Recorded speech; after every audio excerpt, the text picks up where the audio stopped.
कुछ दिन से भारत जोड़ो यात्रा कन्याकुमारी से कश्मीर तक चल रही है। सुबह चलना शुरू करते हैं 6 बजे और शाम को 6-7 बजे हम रुकते हैं। दिन भर हम तेलंगाना की जनता से बात करते हैं, माताओं से, बहनों से, किसानों से, मजदूरों से, छोटे व्यापारियों से, युवाओं से। उनके दिल में जो है उसको हम सुनते हैं।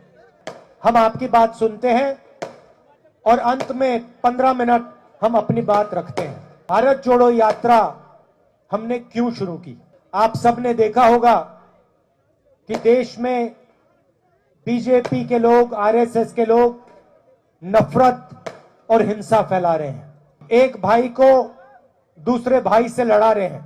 एक तरफ बीजेपी हिंसा फैला रही है, नफरत फैला रही है, और दूसरी तरफ टीआरएस उनका पूरा का पूरा समर्थन कर रही है।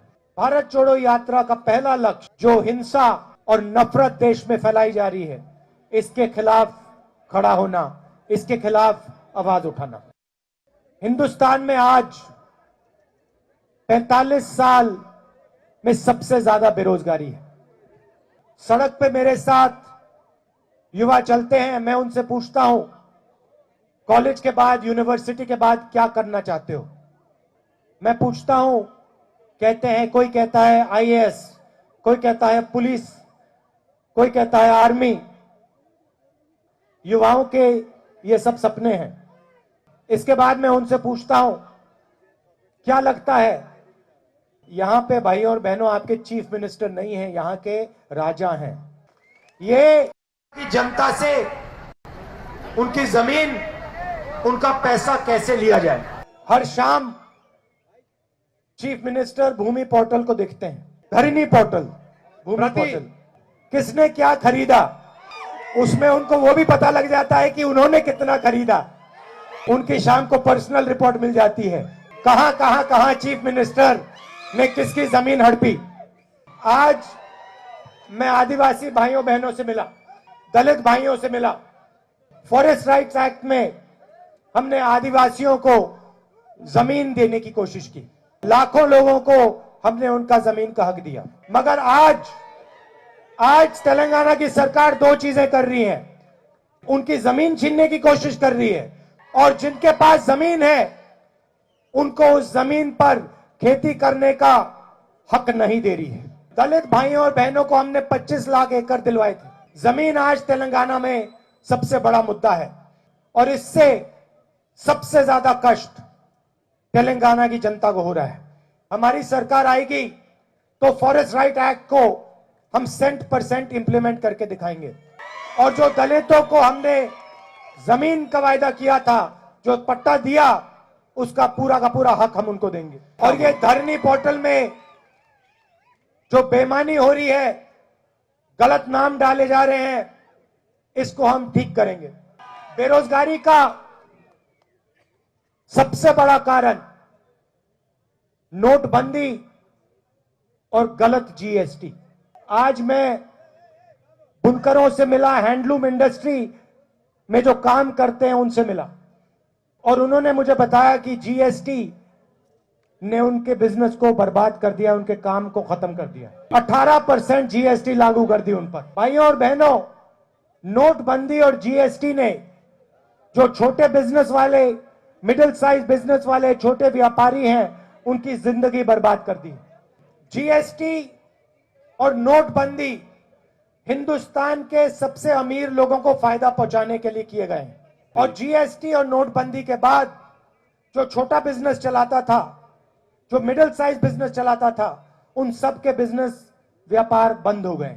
दिल्ली में हमारी सरकार आएगी तो हम जीएसटी को बदलेंगे, और एक टैक्स, सिर्फ एक टैक्स होगा, 5 टैक्स नहीं होने वाले।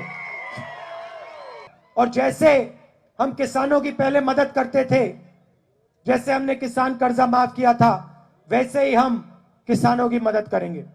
भाइयों और बहनों, इस यात्रा में आपने पूरा का पूरा समर्थन दिया है, पूरा प्यार आपने इस यात्रा को दिया।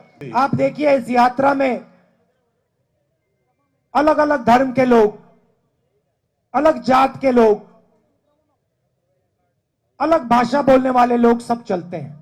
इस यात्रा में आपको हिंसा, नफरत नहीं दिखाई देगी। इसमें कोई गिरता है, धक्का लगता है, गिरता है, एकदम सबके सब लोग उसे उठा लेते हैं, मदद करते हैं। यही सच्चा हिंदुस्तान है। तो इसके लिए मैं दिल से आपका धन्यवाद करना चाहता हूं। आमतौर से सुबह जब व्यक्ति उठता है, चलता है, तो थकान नहीं होती। 6-7 घंटे चलने के बाद व्यक्ति थक जाता है। यहां यात्रा में 7 घंटे के बाद कोई थकान नहीं होती। 7 घंटे चलने के बाद लगता है कि अभी शुरुआत की है। इसका कारण है, मैंने पहले सोचा, बात समझ नहीं आ रही थी, ये कैसे हो रहा है, कैसे हो सकता है कि पूरे दिन थकान ही नहीं होती। 25 किलोमीटर चलने के बाद थकान नहीं हो रही। फिर बात मुझे समझ आई, मैं आपकी शक्ति के साथ चल रहा हूं, आपकी मदद से चल रहा हूं, आपके प्यार से चल रहा हूं, इसीलिए यात्रा आसान है। और ये यात्रा अब कश्मीर में जाके खत्म होगी, रुकेगी। फिर से आप सबका दिल से धन्यवाद करना चाहता हूं और आपको याद दिलाना चाहता हूं कि बीजेपी और टीआरएस एक साथ काम करते हैं, एक साथ तेलंगाना और हिंदुस्तान के लोगों का फायदा उठाते हैं। चुनाव के समय ये ड्रामा करते हैं, मगर ये दोनों एक साथ हैं। और कांग्रेस पार्टी गरीबों के साथ, कमजोर लोगों के साथ, छोटे व्यापारियों के साथ, किसान और मजदूर के साथ। आप सबका बहुत बहुत धन्यवाद। नमस्कार, जय हिंद।